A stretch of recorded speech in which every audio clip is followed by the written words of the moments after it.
Yeah, thank you so much for performing, singing, dancing, playing such magical instruments. It's been such a joy to have all of you here. And we just wanted to have time for all of you to get to speak about your work, what you do, your practice, think about this idea of progression and how this impacts your work or maybe impacts the people that you work with, and also an opportunity to have the panel have a conversation with the people that saw your work. It's just going to be a very informal, open discussion.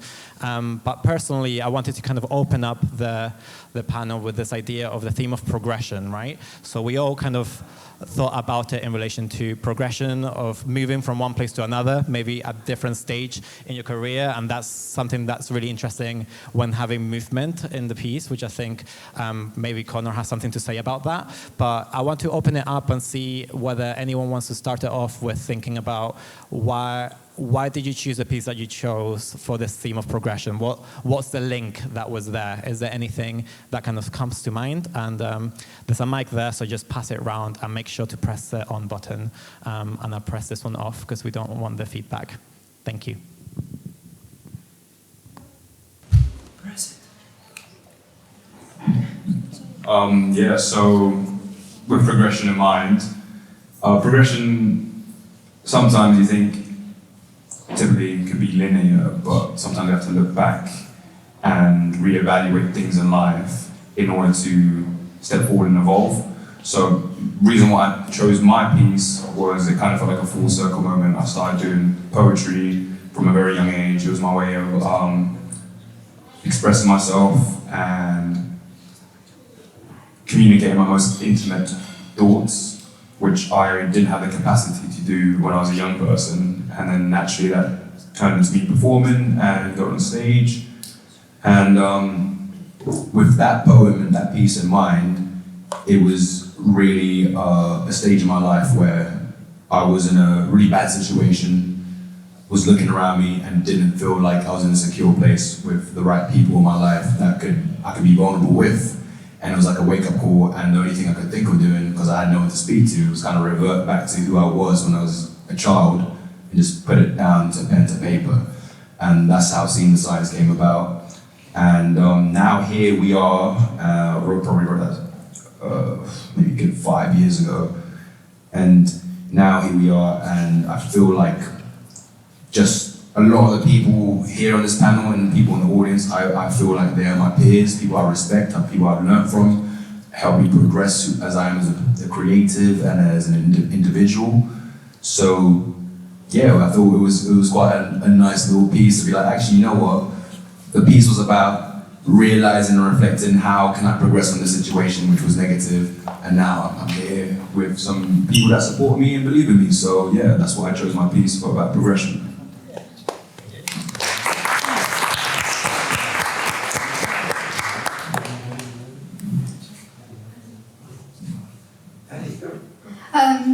So for my piece, I specifically wrote it for this event.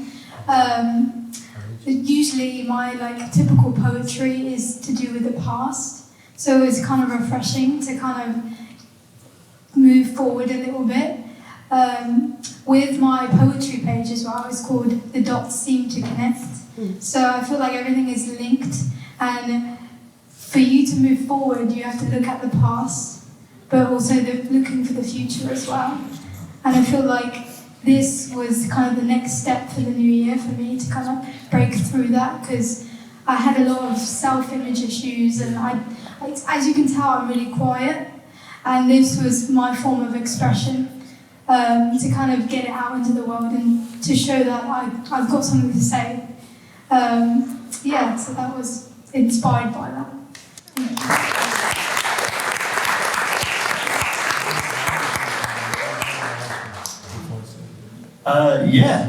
Likewise, really. A lot of my poetry, I've been doing it for 6 or 7 years, maybe a little bit longer, but it tends to have a bit of a political edge. So when she said, can you write something on the theme of progression? Obviously, I'm thinking, how can we progress society? I think I do come from a very leftist, progressive point of view and background. So I wrote all of this about how you progress society. Then we had a meeting about what progression means to you as an artist, and I was like, oh, I've totally misunderstood the brief. But it kind of fits, I think, as well. But the main turning point for me, so I was writing and editing, and I did it for my wife, Sarah, and she said, the thing that's missing here is about how you can only change society if you change yourself. And that's that thing about change coming from within. So absolutely, shout out Sarah, she saw it that helpful.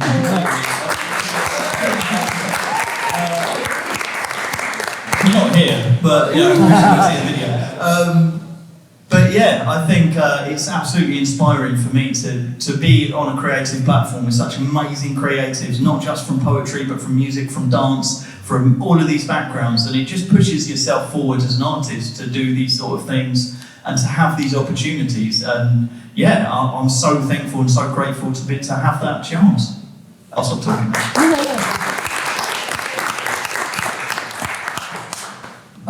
For me, my poetry was like 3 different ones, but it was kind of linked. And if I go back to like what Graver said, mine was like, I had like a really bad mental issue, like mental state when I was like younger, and like really, really bad self-esteem.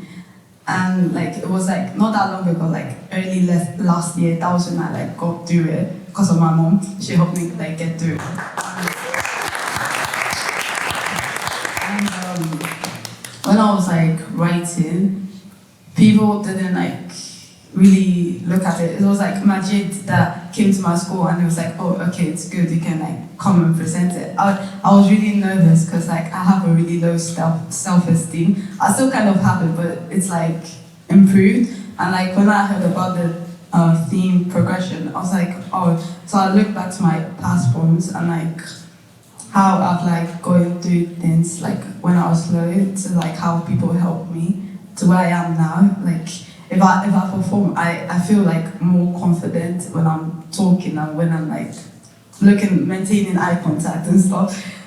It's like helped me gain myself confidence. Everything, like I'm so grateful for that, and that's mainly what my team's about.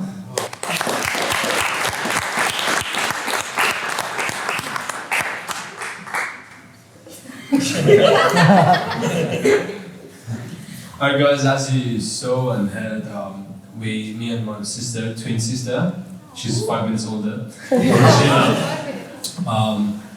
We play piano and then we start at beginning of the COVID. It was in lockdown and we had nothing to do. Schools were shut and we said, why not? Let's start a new habit. And we got a small keyboard. And we, because in my country is under sanction, because America sanctioned Iran, basically it's a long story. We didn't have YouTube. So we had to listen to the songs and then make out the notes, like listen, and then we finally first found a song by ourselves. And then we kept practicing like 3 hours a day, 4 hours a day. Sometimes I was just not even coming out, and my mom was like, get out of that piano, and I was like, Mom, let me just find another note. All is all about my mother because my mom all supported us, and my family, my dad, my mom, my family all supported us, and then yeah, now we're here. We have a band. It's called Do You Get It? As you know, we have traditional Persian instruments such as like santur, tombak, piano as well, and then guitar as Reza is doing. Yeah, we decided to grow actually in here. We decided to make a band and then grow, like go other places to perform, make our own songs and stuff like that. Hopefully we will get somewhere. Thank you very much.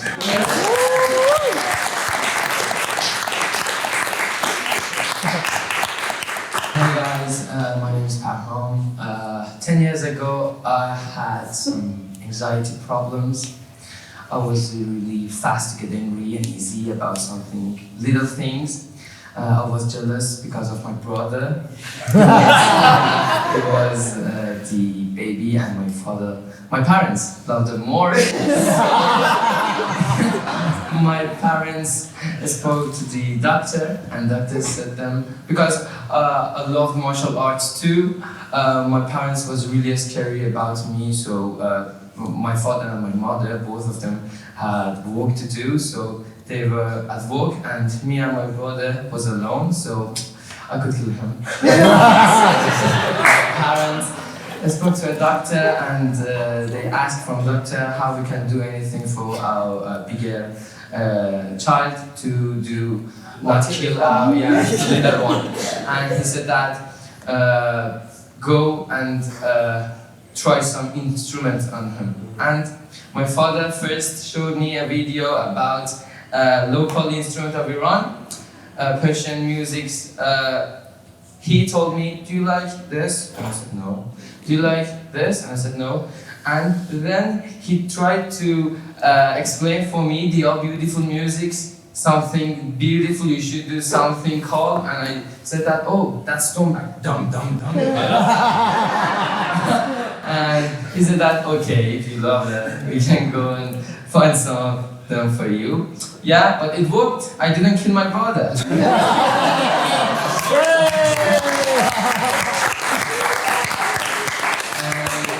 it's 10 years that I'm playing tombak. I had a lot of performance. Yeah, instruments make your life something different. Yeah, get you something different. And sometimes when you're playing instruments, you cannot find out how many hours I'm here. I'm doing what? And yeah, my suggestion is for you, go and find some instrument that you love. Just not for kill your brothers or sisters, but yeah, it's good for your mind. Thank you. We weren't here if Majid and Rishki and the 432 Mads was not here. We weren't here if they weren't here. Thank you very much, Majid and Rishki. Thank you. As my big brother said, he wanted to kill me, but I'm still alive. I'm still here. And I start my instrument Santur after 2 years after Pahom start tombak, and I think it's about 8 or 9 years that I'm playing Santur, and now I'm 14 and just.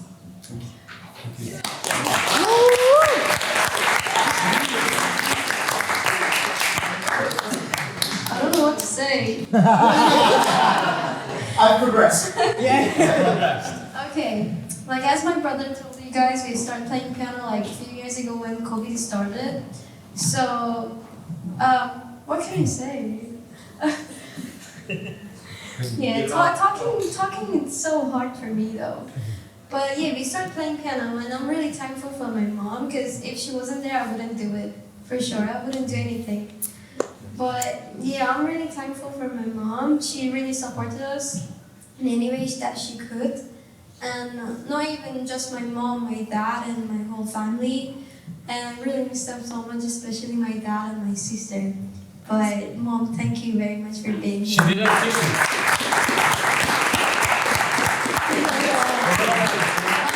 actually didn't kill my brother, even though I'm 5 minutes older. She didn't kill me. I'm alive. But yeah, I was the one who was dying though. Thank you.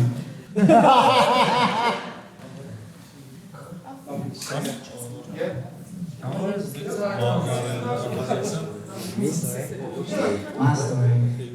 Well, back when I was 2 years old, yeah.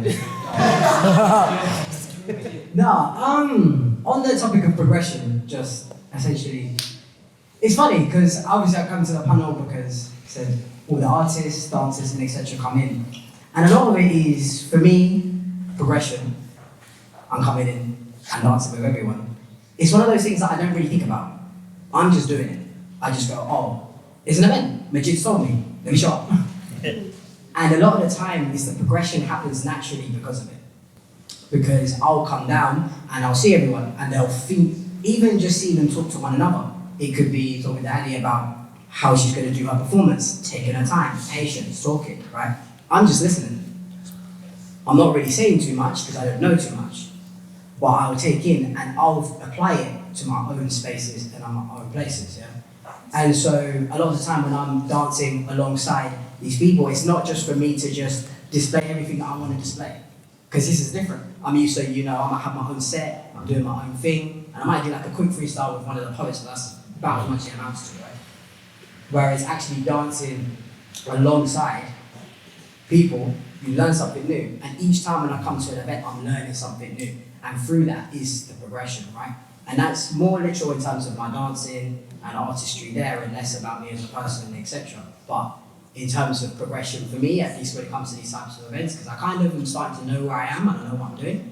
And I've been lucky enough that I could have a lot of my progression happen when I was younger.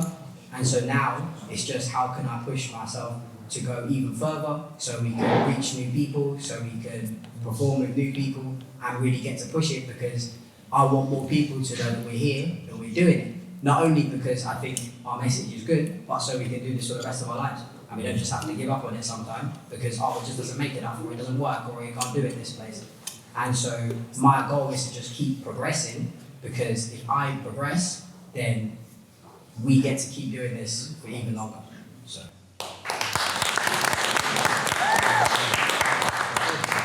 Hi guys, as you all know, I'm Clinton. Of course you all know.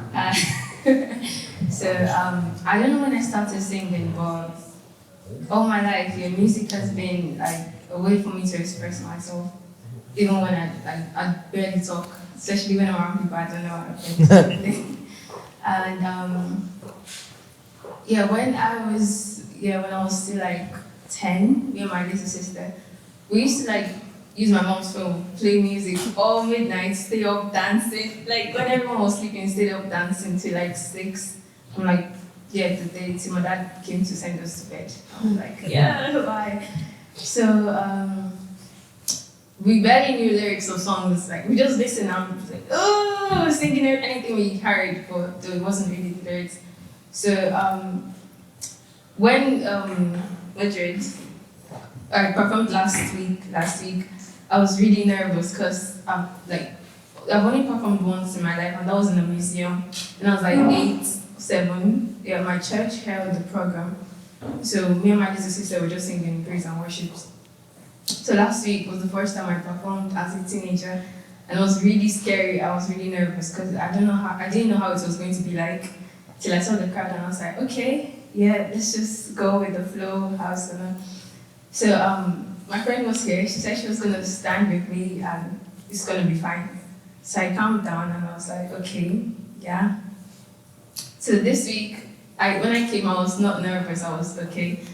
But when it was my turn, my heart started racing. I was like, oh my days, I can't. Am I going to remember the lyrics? Am I going to faint? Oh my God, I was really panicking. But I was like, okay.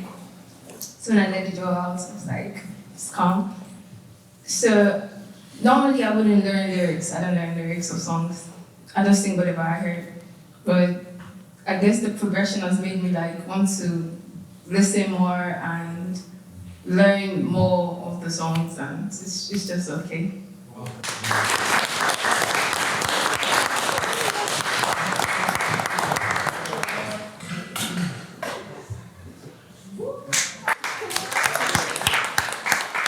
Can we all quickly just give a big round of applause for this young gentleman whose artwork has been inspired by his big sister.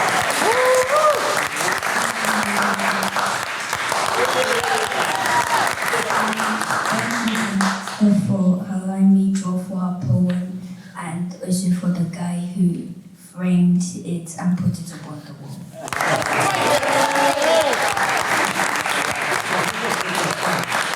Another round of applause for him, guys. Yeah, I'll answer the question. First of all, thanks everyone for fantastic performances. I was just going to ask you, obviously you're all artists individually and collectively, but also part of this collective, probably in different ways. And I just wondered if you could talk a little bit, any of you, about that mix of doing your own thing and having your own voice, but also being part of this collective and what that means and how those things connect. Yeah, so I think right off the bat, when it comes to creativity, it's an exchange of information, and it's a very valuable currency. Information is a very valuable currency when you create. So I take an opportunity myself to learn from everyone that is around me, whether they've just started or they're a veteran at what they do, because in life, you're never going to stop learning. And if you want to elevate, if you want to progress, you got to take examples from everyone and everything. One of my favorite things to do is when I go watch anyone perform, if it's one of these lovely people in front of me, I go to the back of the stage and just watch and take note. I'm like, oh yeah, I like the way they did. Connor did that 1-2 step over there. Like, I might bag that in my pocket for later. You know, or just hearing music from different cultures, and as they were playing, I'm thinking, oh my gosh, that makes such an incredible sample. Let me just. But yeah, no, I think the beauty of being a creative is it's a shared experience, because as much as we make things for ourselves, we make it so people can hear it as well, or see it and experience it. So it's super important for me to just be in and amongst it, and I'm very lucky to get so much diverse range from people on this panel that actually inspire me on a regular basis. Every time I see them perform, I'm like, wow, this is elevated, or this is giving me a new idea. So that is what I take away from experiences like this, and anytime I'm in a place with creatives.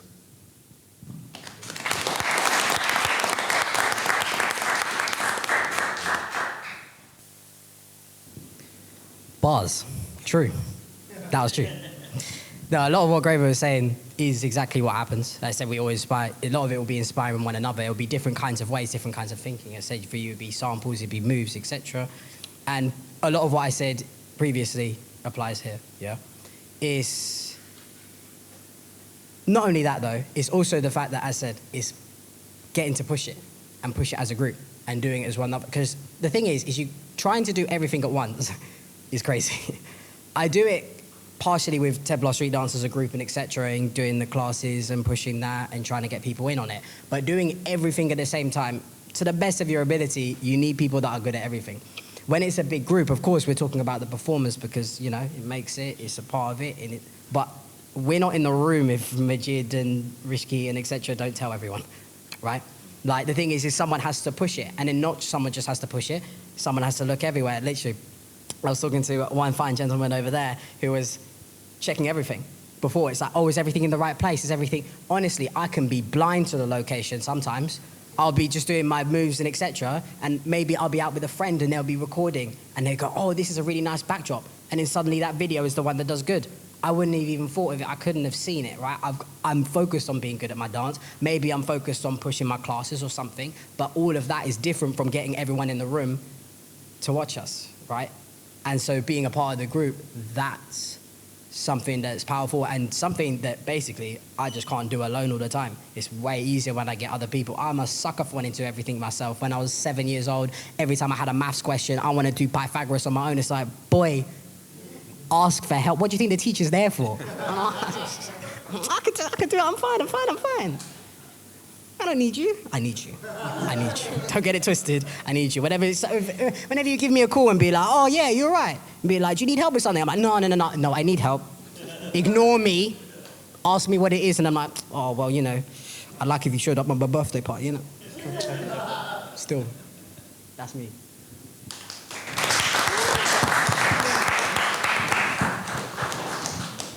For me, it's like what them two said, stealing ideas. Like what Joseph did, the stomping bit, I was like, okay, I think I'm going to take this and make it mine.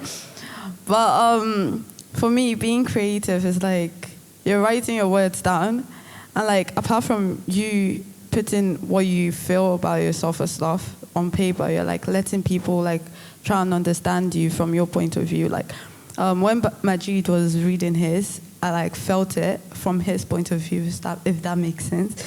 I was like, I was sitting there. I didn't write the piece, but I could understand what he was trying to say from his view. And it's like, this group makes like people like understand what you're trying to talk about. You're trying to get your word out. You want people to see things from how you feel, how you see it, and like helps people a lot. It's you being creative as well, but yeah, it makes people connect easily.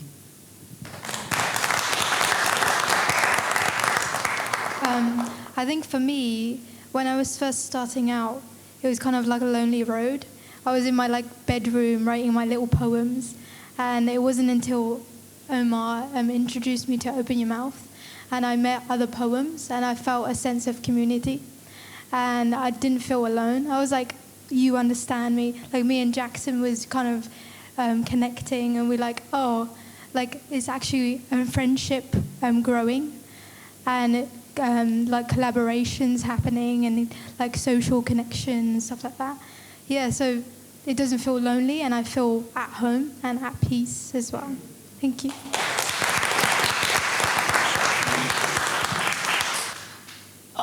Not a whole lot to add to that, to be honest. Like, it's exactly the same. Like, you got this stereotypical image of a poet scribbling away in a room by themselves, and you know that's not made up. I am that, but also you only get forward and you only improve your work by like magpie stealing bits. Like, so steal the stomp, absolutely steal it, because the amount of stuff I've stolen from people over the years, like, and it all goes to making your art form, and they still have a bit of reticence about saying like this is art, because I don't know, I feel like I just write some rhymes that I enjoy doing, and I get the opportunity to work with such fantastic artists from all sorts of backgrounds that day-to-day life I would never really have anything to do with you guys. That sounds rude. I don't mean that. I mean like it would, without this kind of collective and that sort of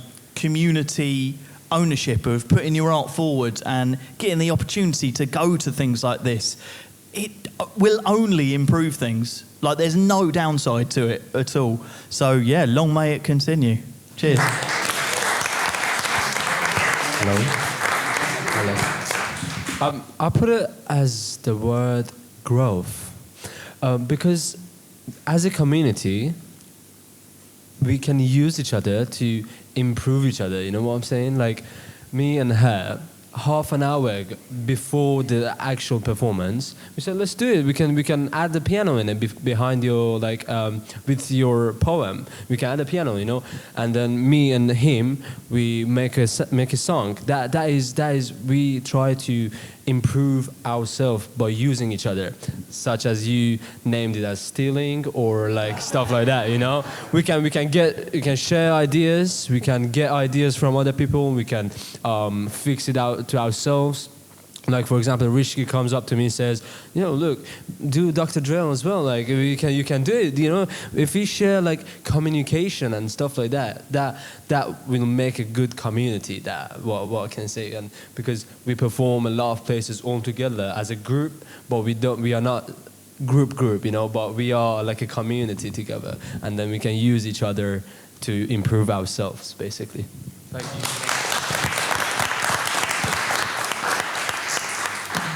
For me, I'm not good in art that you should draw or something, but for me, sounds are really interesting. Just sounds, because we really use our eyes to see. We really use our tongue and mouth for eat. But sometimes we need to close our eyes, don't eat anything, and just listen to things.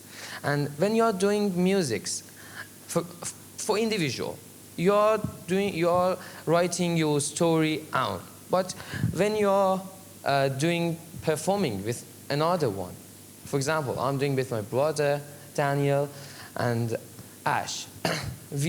All of us, we are writing a story, and sometimes you should sacrifice yourself for that story, because sometimes you shouldn't show your all, because that it has a rhythm. It has something that you should be really comfort that means have a confidence to do it. And sounds are not play for me, so sometimes I get hard to me and my group for this. And last week I was speaking with Risky, and he said to me, yeah, sometimes you are good, but you should really hear about sounds, because I think something wrong is there. And I said to him, how do you know? You are not a musician. And he said, I can hear. I can hear. That's a good thing to hear things. Really hearing something is really different to just hearing things. Thank you.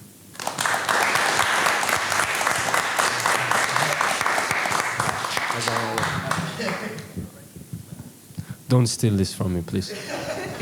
Just to add on to what he just said, I think it's a testament to what's the most important thing that you can get out from being in a group like this is that we all care about each other's craft and we want the best for each other. We want to all see each other excel. And surrounding yourself between like-minded individuals is always going to benefit you more than being in a room where it's like, okay, there's no point me going to go do some poetry in a construction site. I mean, unless I'm doing some construction-themed poetry, it doesn't make any sense, does it? So, yeah. Okay, before everyone starts throwing in some construction poetry bars, we'll put a hole in that. But the main being said, yeah, I think everything, we elevate each other, we take from each other, because we inspire each other and we share and we give to each other because we are passionate not only about ourselves, but the progression of everyone as a whole and the whole movement of this scene and this city. And I think that's the most important thing when you surround yourself with people like this. So much respect to everyone here.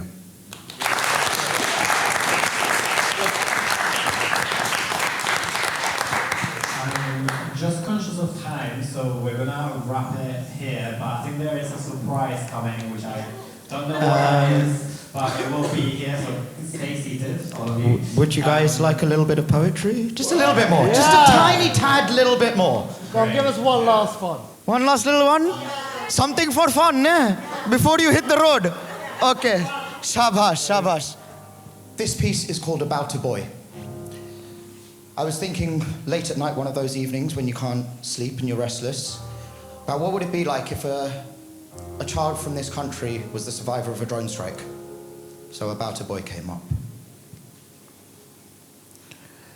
My house be burning. Drone dropped a bomb down on my home early Sunday morning. Half of my family's mourning. I ain't know last night was the last time that I'd see them yawning. I can still see my grandma pouring the tears. We were watching TV, another repeat of Corrie. It's funny because suddenly it don't seem so boring. See, my baby sister's still buried. I hope when it hit she was still holding her teddy. I already heard about my cousin in the north. He goes hysterical when they fly by buzzing. Most of his town's all rugged with rubble. Schools and hospitals all puddles of our blood. And none of us are part of the trouble. All of us huddled. Group cuddle the loved ones. The ones left.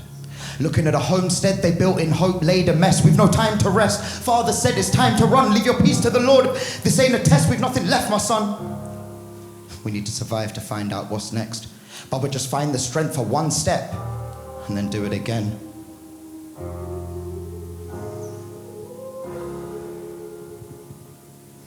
See, I can still hear the whistle of that Predator missile. I remember Googling it when we were told our government were bombing the rebels. My older brother died in Helmand Province by the hand of the Taliban in 2009. As of last night, Mama's no longer alive. At least she ain't grieving no more. He was a medic and said it. He wanted to save lives no matter the side. He ain't believing the fight. We've been walking for miles. I know there's a reason for everything, but I keep asking, whose karma is this? I come from a family of good people. We farm, we feed others and treat it all equal. We prayed to God and refrained from evil. When we used to eat, we'd speak on peace and ways to help our world heal. That campaign I was helping Ma with for kids in Ukraine, now up in flames. Now I'm the same. I wonder which country will come to aid. That's too much to calculate. You can't run the numbers. There's no amount to pain. What's lost to dust is not regained. I learned today that that's for real. I suddenly feel so empty. All of my stuff is in ashes. My great-granddad's great-granddad built that home. That was 4 generations of my family's history inside of our attic. The irony of falling asleep on the couch with a fam watching Titanic. If they woke me and told me to go to bed to think, I wouldn't be here. I wouldn't have been the first to wake and walk the dog. And what if he hadn't been up so early with a need to be fed? What if Mum woke up instead? What if I walked less? What if they waited till 10? What if this war doesn't end? So many what ifs in my head, and none of them offer me a ways to mend. So I pull out my phone. Strike is trending all over my Twitter. In between another beef of Kanye and Jigger and an ad of 2 teens for glitter. That reminds me. I was talking to my sister. She wanted to cover the table in it for her birthday dinner. If you're listening now, can you give me an out for salvation from what we're about to be facing this winter? Guess it don't work like that. Must have been cursed way back. Ancestors upon ancestors that warred way back. Guessing the world works like that? Birthplace trashed. Future collapsed. A country to rebuild. A generation with no will that must work like that. The story goes way back. How many times must we learn the same crap? Leaders repeatedly cheat us and lay traps. Why are we so eager to be treated as rats? See, I need people to band. Together now hold hands. Freedom is hard, it don't come easy or planned. It's being balanced upon the land on which you stand. That peace at heart you feel with, fam. So you had to leave before we could properly bury him. I don't know if any were alive, we had no time to check on them. All of that screaming outside drowned out the sound of any survivors screaming inside. Dad's starting to limp. Nobody said a thing in a hot min. I wonder for him how much of what I'm thinking has sunk in. My mother, his wife. My sister, his daughter. My grandmother, his mother, his son, my brother. We've no other but each other left. Thank you.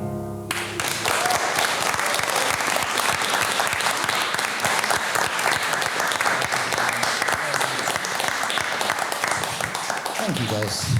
Could I possibly do one more piece about progression for you guys? Yes. Be very, very quick. Very quick. Be very quick. Okay.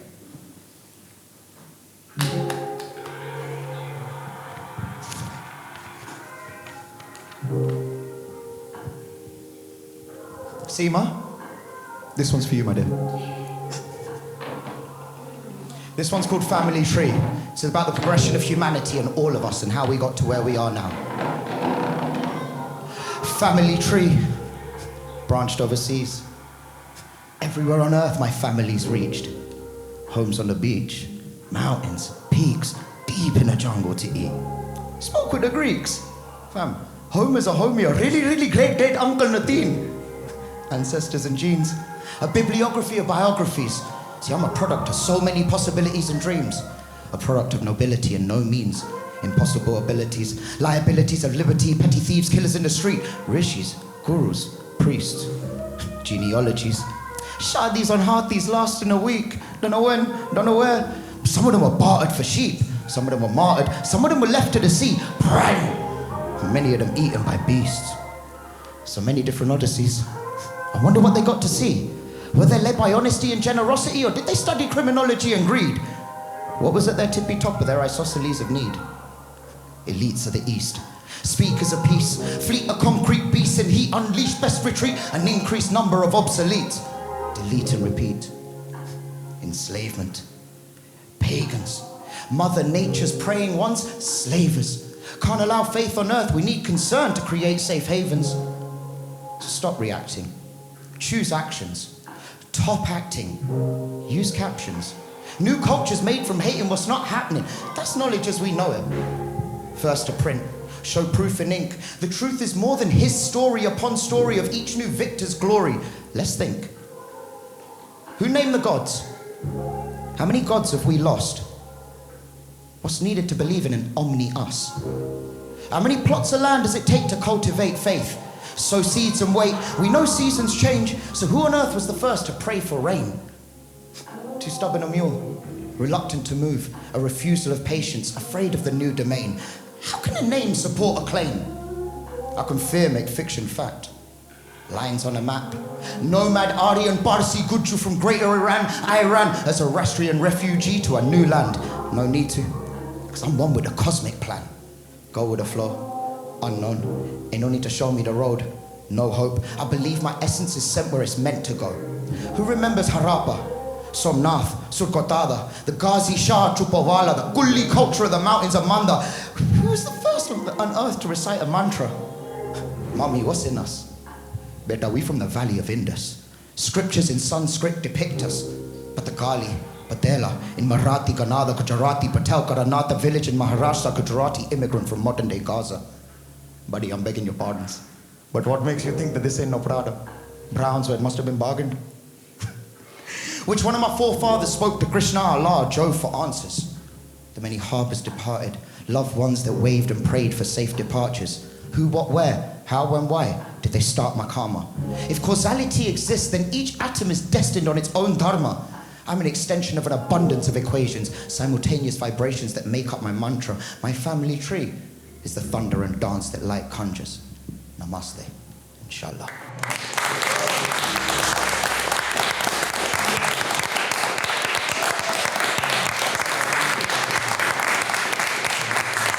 Thank you everyone, thank you for coming, and again, celebrate time please. But a massive round of applause to everyone involved, especially